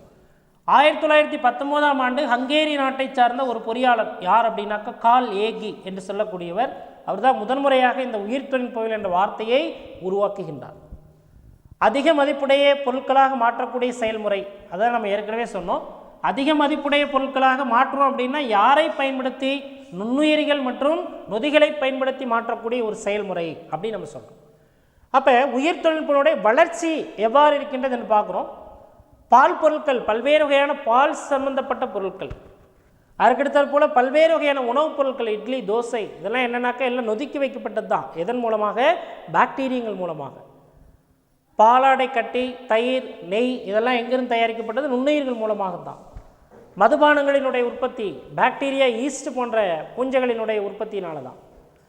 அப்போ இது மாதிரி இருக்கக்கூடிய சாதாரணமாக இருக்கக்கூடிய கிட்டத்தட்ட பார்த்திங்கன்னா நம்முடைய சமையலறையில் இருக்கக்கூடிய ஒன்றை இந்த அறிவியல் பூர்வமாக நம்ம என்ன செஞ்சுருக்கோம்? மாற்றிருக்கோம். எந்த நூற்றாண்டில்? 18ஆம் நூற்றாண்டினுடைய தொடக்கத்தில். அப்போ சமையல் துறையில் இருக்கக்கூடிய அந்த ஒரு விஷயத்தை அறிவியல் பூர்வமானதாக மாற்றி இன்றைக்கு நம்முடைய உயிர் தொழில்நுட்பவியலானது வளர்ச்சி அடைந்துள்ளது. அதுக்கடுத்த போல் நவீன உயிர் தொழில்நுட்பவியல் என்று சொல்லக்கூடியது எவ்வாறு செயல்படுகின்றது? மறு கூட்டணி டிஎன்ஏ தொழில்நுட்பம், அதுதான் இப்போ நம்ம இவ்வளோ நேரம் அதை பற்றி தான் பேசிக்கிட்டு இருந்தோம். அப்போ மனிதனுடைய கணைய செல்ல பீட்டாஸ்களில் இருக்கக்கூடிய அந்த ஜீனை எடுத்து, அந்த டிஎன்ஏவை பிரித்தெடுத்து, அந்த டிஎன்ஏவை பாக்டீரிய டிஎன்ஏவுடன் ஒன்றாக சேர்த்து மறு கூட்டணி டிஎன்ஏ உண்டாக்கப்படுகிறது. இதுக்கு பேர் என்னன்னாக்கா ரீகாம்பினன்ட் டிஎன்ஏ. ஆங்கிலத்தில் சொல்லும்போது இது எப்படி சொல்லுவாங்க அப்படின்னா பாருங்கள், ஆர், ஸ்மால் ஆர் டிஎன்ஏ. அப்போ இந்த ரீகாம்பினன்ட் டிஎன்ஏ டெக்னாலஜி, அதை தான் நம்ம மறுக்கூட்டணி டிஎன்ஏ தொழில்நுட்பம், இவற்றின் மூலமாக இன்றைக்கி நிறைய பொருட்களை நம்ம என்ன செய்கிறோம் அப்படின்னாக்க உருவாக்குகிறோம். யாரினுடைய உதவியால் உருவாக்கப்படுகிறது? பாக்டீரியங்கள், நுண்ணுயிரிகள், ஈஸ்ட் போன்ற பூஞ்சைகள், நொதிகள், பல்வேறு வகையான என்சைம்கள், இவைகளின் மூலமாக அது உருவாக்கப்படுகிறது. அதில் பார்த்திங்கன்னா நொதித்தல் என்று சொல்லக்கூடியதை நம்ம முதல்ல பார்க்குறோம். நொதித்தலின் மூலமாக நீங்கள் பார்த்திங்கன்னா அமினோ அமிலங்கள், பல்வேறு வகையான அமிலங்கள் நொதித்தல், நொதிகள், ஆல்கஹால்கள், உயிர் எதிர்ப்பொருட்கள், வைட்டமின்களுடைய உற்பத்திக்கெல்லாம் இன்றியமையாது. எஸ்சிபி தனிசெல் புரதம் அல்லது சிங்கிள் செல் புரோட்டீன் என்று அழைக்கக்கூடியது. ஆல்கஹால் உயிர் எதிர்ப்பொருட்களுடைய உற்பத்திக்கான ஒரு உயிர் திரளாக செயல்படக்கூடியது. நொதிகளை பதப்படுத்துதல், உணவுப் பொருட்களை பதப்படுத்தல் பயன்படுகிறது. உயிரி உணர்விகள், பயோசென்சார் என்று அழைக்கப்படக்கூடியது. இந்த பயோசென்சார்லாம் இன்றைக்கி நம்ம ரொம்ப அட்வான்ஸ் டெக்னாலஜி நம்ம என்ன சார் பண்ணிகிட்ருக்கோம்? யூஸ் பண்ணிகிட்ருக்கோம். நீங்கள் பார்த்தீங்கன்னாக்க ஒரு வீட்டில் மேலே மாடியில், மொட்டை மாடியில் என்ன வச்சுருக்காங்கன்னா டேங்க் வச்சுருக்காங்க. அந்த டேங்க்கு வாட்டர் டேங்க், அது வாட்டர் ஃபில் பண்ணுறதுக்காக மோட்டார் என்ஜின் ஆன் பண்ணுறாங்க. ஆன் பண்ணிவிட்டு என்ன செஞ்சிடறாங்கன்னா மறந்து போயிடுறாங்க. டேங்கு ஃபில்லாக என்ன சார் ஆகுதுன்னா எல்லாம் அந்த மாடி ஃபுல்லாக நீர் அப்படியே நிரம்பி அந்த வாட்டர் எல்லாம் என்ன ஆகுது இன்றைக்கி வேஸ்ட் ஆகிட்டே இருக்குது. அப்போ நம்ம நீரை பார்த்திங்க அப்படின்னாக்க வேஸ்ட் பண்ணக்கூடாது, அதை சேகரிக்க வேண்டும். அப்படின்னா அதுக்காக என்ன செய்கிறோம்னா அந்த வாட்டர் டேங்க்கில் நம்ம ஒரு பயோசென்சாரை நம்ம ஃபிக்ஸ் பண்ணிடுறோம். அப்போ அதை ஃபிக்ஸ் பண்ணிட்டுனா என்ன ஆகும்? டேங்க்கு கரெக்டாக ஃபில் ஆகும்போது மோட்டரை என்ன சார் ஆகும்னா ஆட்டோமேட்டிக்காக ஆஃப் ஆகிடும். அப்போ நீர் வீணடிக்கப்படுதல் பார்த்திங்கன்னா தடுக்கப்படுகிறது. இது மாதிரி நிறைய உயிரி உணர்வுகளை நம்ம எல்லா இடங்களிலும் பயன்படுத்திகிட்டு இருக்கோம். Alarm preparation. அப்போ அவைகளுக்கெல்லாம் பார்த்திங்கனாக்கா இது ஒரு சிறந்த ஒன்று. அடுத்து பார்த்திங்கன்னா நீங்கள் பார்த்திங்கன்னா உயிரி உணர்வுகள், அடுத்து ஹைட்ரஜன், ஆல்கஹால், மீத்தேன், உயிரி எரிபொருட்கள் உற்பத்தி பயன்படுத்தப்படுகிறது. நுண்ணுயிரி உப்புக்கட்டல்கள், உப்புக்கட்டல்கள் என்று சொல்லக்கூடியது இனாகுலம் என்று அழைக்கப்படக்கூடியது. அதாவது எந்த தாவரத்தினுடைய உயிர் பகுதியை நம்ம வளர்ச்சிக்காக எடுத்துக்கொள்கிறோமோ அதுக்கு பேர் உப்புக்கட்டல்கள். அடுத்து உயிரி உரங்கள், நம்ம ஏற்கனவே நிறைய உயிரி உரங்களை பார்த்துட்டோம். அதுக்கடுத்த போல் நொதிகள், தடுப்பு ஊசிகள், இன்டர்ஃபெரான்கள், இப்போ தான் நம்ம சொன்னோம் வைரஸிற்கு எதிரான ஒரு புரதம் உற்பத்தி, நீர் மறுசுழற்சி மற்றும் கழிவுநீர் சுத்திகரிப்பு, அதெல்லாம் நம்ம இன்றைக்கி உயிர் தொழில்நுட்பவியலை நம்ம நிறைய பயன்படுத்திக்கிட்டு இருக்கோம். அதுக்கடுத்த போல் பாரம்பரிய உயிர் தொழில்நுட்பவியலுடைய முறைகளை நம்ம பார்க்குறோம். பாரம்பரியம் அப்படின்னாவே எங்கே ஆரம்பிச்சிருது? நம்மளுடைய சமையலறையில் இருக்கக்கூடிய ஒரு தொழில்நுட்பம். இன்றைக்கு நம்ம அதை அறிவியல் பூர்வமாக மாற்றி கொண்டு வந்திருக்கோம். அதுதான் என்ன சார் அப்படின்னு பார்த்தீங்கன்னா பாருங்கள், நொதித்தல் என்று அழைக்கப்படக்கூடிய பாருங்கள், பெர்வீர் என்று சொல்லக்கூடிய லத்தீன் மொழியிலிருந்து எடுக்கப்பட்டது தான் நொதித்தல். என்ன பொருள்? காய்ச்சுதல் என்ற பொருள்படும். 1 மார்க்கில் கேட்பாங்க. பொதுவாக நொதித்தலில் என்ன நிகழ்ச்சி நடக்கும் பாருங்கள், ஒரே ஈக்குவேஷனில் எழுதிட்டேன். குளுக்கோஸ் அல்லது சர்க்கரை கரைசலானது அமிலங்கள், வாயு அல்லது ஆல்கஹாலாக மாற்றக்கூடிய ஒரு நிகழ்ச்சி. அவ்வாறு மாறும்போது என்ன கண்டிஷன் இருக்கணும் அப்படின்னா பாருங்கள், ஆக்சிஜன் அற்ற சூழ்நிலையில், காற்றற்ற சூழ்நிலையில். அப்போ குளுக்கோஸ் காற்றுள்ள சூழ்நிலையில் என்னவா மாறிடும் அப்படின்னாக்கா ஆற்றலாக மாறிடும், ஏடிபி தயாரிப்பிற்கு போயிடும்.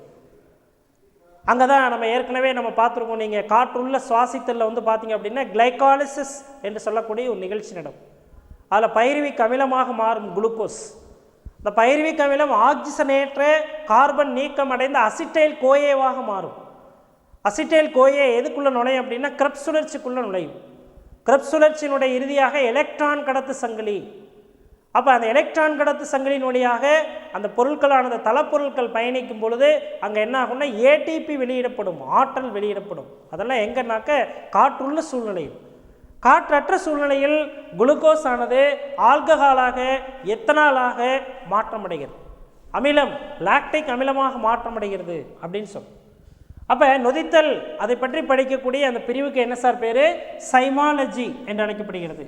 1856 இந்த நொதித்தலை லூயிஸ் பாஸ்டர் ஈஸ்டில் முதன்முறையாக நிரூபித்து காட்டினார். அதன் பேர பல்வேறு வகையான பாக்டீரியங்கள், பூஞ்சைகள் பயன்படுத்தப்படுகிறது. இங்கே சர்க்கரை கரைசல் எத்தனாலாக மாறுகின்றது. ரொட்டிகள், பேக்கரி, அடுமனை பொருட்கள் அப்படின்னு நம்ம சொல்லுவோமே, அந்த பேக்கரியில் பிரெட்டு வந்து பார்த்தீங்கன்னா சாஃப்டாக. அது காரணம் என்ன அப்படின்னாக்க அந்த ப்ரிப்பேர் பண்ணக்கூடிய மைதாவில் ஈஸ்ட் பவுடர் சேர்க்குறாங்க. ஈஸ்ட்டு சேர்த்தோடனே அது நொதித்தலில் ஈடுபட்டு கார்பன் டை ஆக்சைடு வெளியிடும். அந்த கார்பன் டை ஆக்சைடுடைய உதவினால தான் அந்த பிரெட்டு வந்து பார்த்தீங்கன்னாக்கா உப்புதல் ஏற்படும். அதே மாதிரி ஈஸ்ட்டை சேர்க்கும்போது அந்த சாஃப்ட்னஸ் உங்களுக்கு கிடைக்கும். அதெல்லாம் என்னென்னா நொதித்தல் செயல்பாடு. பல்வேறு வகையான உணவுப் பொருட்களை பதப்படுத்துதல், பாதுகாத்தல், இவைகள்லாம் அந்த நொதித்தல் செயல்பாடு பயன்படுகிறது. அதுக்கடுத்த போல் உயிரி வினைக்கலன்கள்.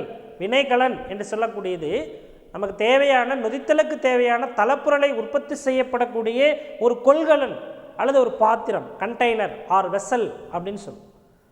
இதில் பார்த்தீங்கன்னா 2 வகை இருக்குது. மேற்கால் பதப்படுத்தம், மற்றொன்று கீழ்கால் பதப்படுத்துதல். மேல்கால் பதப்படுத்தம் என்பது நொதித்தல் தொடங்குவதற்கு முன்பாக, இதை நீங்கள் அண்டர்லைன் பண்ணிக்கணும், முன்னாடி ரெடி ஆகிறது, ப்ரிப்பேர் ஆகிறது. அப்போ நுண்ணுயிர் நீக்கம், தயார்படுத்துதல், வளர்ப்பு ஊடக நுண்ணுயிர் நீக்கம், உப்புக்கட்டல், இனாகுலம், வளர்ச்சி, இதெல்லாம் என்னென்னா நொதித்தலுக்கு முன்னாடி செய்யக்கூடியது. நொதித்தலுக்கு பிறகு செயல்படக்கூடியது கீழ்கால் பதப்படுத்துதல். வாழை வடித்தல், மைய விலக்கல், விசைக்கு உட்படுத்துதல், வடிகட்டுதல், கரைப்பான் மூலம் பிரித்தெடுத்தல். இத்தனை செயல்பாடுகளும் செஞ்சாதான் நமக்கு என்ன கிடைக்கும் அப்படின்னா நமக்கு தேவையான அந்த பொருளை நம்ம நொதித்தல் செயல்பாட்டின் மூலமாக பெற முடியும். அப்போ கீழ்கால் பதப்படுத்தம், மேல்கால் பதப்படுத்தம் என்று சொல்லக்கூடிய நொதித்தலுக்கு முன்பாக, நொதித்தலுக்கு பிறகு என்று சொல்லக்கூடிய 2 நிகழ்ச்சிகள் மிக முக்கியமானது. அதுக்கடுத்த போல் நொதித்தலில் நம்ம என்ன செய்யணும், ஸ்டெப் பை ஸ்டெப்பாக நம்ம கொடுத்துருக்காங்க. ஃபஸ்ட்டு பார்த்தீங்கன்னா உயிரி வினைகளன் தேர்ந்தெடுக்கப்படுகிறது, கண்டெய்னர் வெசல் செலக்ட் பண்ணுறோம். அதுக்கடுத்த போல் வளர்தல் பொருள் அந்த கண்டெய்னரில் சேர்க்கப்படுகிறது. அதன் பிறகு பார்த்தீங்கன்னா அது நீர்க்கப்படுகிறது. அப்போ இந்த நீர்க்கப்பட்டதில் தான் உயிரினமானது சேர்க்கப்படுகிறது. உயிரினம் என்று சொல்லக்கூடியது தாவர செல்களாக இருக்கலாம், தாவர திசுக்களாக இருக்கலாம், அல்லது ஏதாவது ஒரு உறுப்புகளாக இருக்கலாம். உயிர் பொருள் சேர்க்கப்படுகிறது. அப்போ காற்றுள்ள அல்லது காற்றற்ற நிலையில் அது வைக்கப்படுகிறது. கீழ்கால் பதப்படுத்தலை பயன்படுத்தி விளைபொருள் பெறப்படுகிறது. ஏன்னா கீழ்கால் தான் என்னன்னாக்க நொதித்தலுக்கு பிறகாக செய்யப்படக்கூடியது. அப்போ என்ன கிடைக்குது அப்படின்னா நமக்கு தேவையான பொருள் கிடைக்குது. அதுக்கடுத்த போல் பாருங்கள், தொழிற்சாலையில் நொதித்தலினுடைய பயன்பாடுகள். அப்போ நம்ம வினைகளனை பயன்படுத்தி நம்ம என்ன செஞ்சிட்டோம்னா நொதித்தலுக்கு தேவையான பொருளை நம்ம தயாரிச்சிட்டோம். அப்போ அதனால் என்னென்ன பயன்கள் ஏற்படுகின்றது? தொழிற்சாலையில் நொதித்தலினுடைய பயன்பாடுகள் என்று அழைக்கப்படக்கூடியது நுண்ணுயிரி உயிர்த்திரள் உற்பத்தி, தனிசெல் புரதம் அல்லது SCP என்று அழைக்கப்படக்கூடியது. என்னென்னா ஒரே ஒரு செல், ஒரு சிங்கிள் செல். ஆனால் அந்த ஒரே செல்லுக்குள்ளே என்ன சார் இருக்குது? நிறைய புரதம் இருக்குது, நிறைய கார்போஹைட்ரேட் இருக்குது. எசென்சியல் அமினோ அமிலங்கள், இன்றியமையாத அமினோ அமிலங்கள், வைட்டமின்கள் காணப்படுகிறது. அது மாதிரியானதை உற்பத்தி செய்கிறது விலங்குகள். விலங்குகளுக்கு தீவனம், மனித உணவாக மாற்று உணவாக பயன்படக்கூடியது தான் எஸ்சிபி. அது நொதித்தல் முறையில் நம்ம பெறோம். அதுக்கடுத்த போல் நுண்ணுயிரி வளர்ச்சிதை மாற்ற பொருட்கள். அப்போ நுண்ணுயிரிகளிலிருந்து தயாரிக்கப்படக்கூடிய வேதிப்பொருட்கள் நுண்ணுயிரி வளர்ச்சிதை மாற்ற பொருட்கள் என்று அழைக்கப்படுகின்றன. அதில் 2 வகை உண்டு. ஒன்று முதல்நிலை வளர்ச்சிதை மாற்ற பொருட்கள், மற்றொன்று 2ஆம் நிலை வளர்ச்சிதை மாற்ற பொருட்கள். முதல் நிலை நீங்கள் பாருங்கள், எத்தனால், லாக்டிக் அமில உற்பத்தி, சிட்ரிக் அமில உற்பத்தி, அசிட்டிக் ஆசிட் உற்பத்தி, இதெல்லாம் வந்து என்னன்னாக்கா முதல் நிலை. 2ஆம் நிலையில் பல்வேறு வகையான உயிரி எதிர்ப்பொருட்கள், ஆன்டிபயாட்டிக் என்று அழைக்கப்படக்கூடியது. Amphotericin example, amphotericin B, penicillin மிக முக்கியமான ஒரு உயிரி எதிர்ப்பொருள், ஸ்ட்ரெப்டோமைசின், டெட்ராசைக்ளின், ஆல்கஹால், நச்சு நிறமிகள், பல்வேறு வகையான வைட்டமின்கள். அப்போ ஆல்கலாய்டுகளாக இருந்தாலும் சரி, வைட்டமின்களாக இருந்தாலும் சரி, நிறமிகளாக இருந்தாலும் சரி, அவைகள்லாம் என்னென்னாக்க 2ஆம் நிலை வளர்ச்சிதை மாற்ற பொருட்கள், நொதித்தலின் மூலமாக உருவாக்கப்படுபவை. பல்வேறு வகையான நுண்ணுயிரி நொதிகள். நுண்ணுயிரி நொதிகள் அப்படின்னாக்க பல்வேறு வகையில் சோப்பு தயாரிக்க, உணவு பதப்படுத்த, மதுபானம் தயாரிக்க, மருந்தியல், புரோட்டியேஸ், அமைலேஸ், புரோட்டீனை டைஜஸ்ட் பண்ணக்கூடியது புரோட்டியஸ், அமைலேஸ் என்று சொல்லக்கூடியது. அதுக்கடுத்த போல் ஐசோமெரிஸ், லைஃபேஸ், இதெல்லாம் வந்து பார்த்திங்கன்னா நம்ம சீரண சுரப்பிகளில் இயற்கையாக சுரக்கப்படக்கூடியது. ஆனால் இவைகள் டிமாண்ட், பற்றாக்குறை ஏற்படும் போது நம்ம என்ன செய்கிறோம் அப்படின்னாக்க தொழிற்சாலைகளின் மூலமாக உயிரி வினைகளினை பயன்படுத்தி நிறைய நம்ம இன்றைக்கி என்ன சார் பண்ணுறோம், தயாரிச்சுக்கிட்டு இருக்கோம். பல்வேறு வகையான உயிர்சார் வேதிய மாற்றங்கள், நொதித்தல் பயன்பாடுகள்.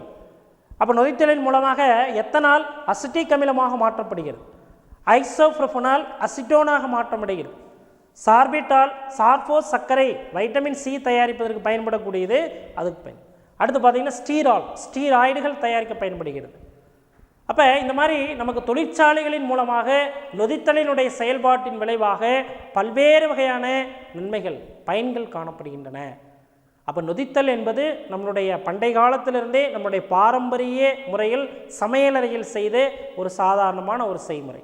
பால் தயிராக மாறுதல், இட்லி தோசைக்கெல்லாம் மாவு அரைச்சி வச்சோம்னாக்கா அந்த மாவு புளித்து போகுதல். அதற்கு காரணம் வந்து பார்த்திங்கன்னா அதில் இருக்கக்கூடிய பாக்டீரியங்கள் மேற்கொள்ளக்கூடிய ஒரு சுவாசம், காற்றற்ற சுவாசம். அதனால தான் நீங்கள் சாதாரணமாக பாத்திரத்தில் மாவு அரைச்சி நைட் அம்மா வீட்டில் வச்சுருந்தாங்கன்னா அடுத்த நாள் காலையில் பாருங்கள் இந்த கண்டெய்னர் அந்த பாத்திரத்தை விட்டு அப்படியே மாவு பொங்கி விளைஞ்சிருக்கும். அப்போ அந்த மாவில் இருக்கக்கூடிய பாக்டீரியங்கள் என்ன செய்யும் அப்படின்னாக்கா நொதித்தலில் ஈடுபடுகின்றது.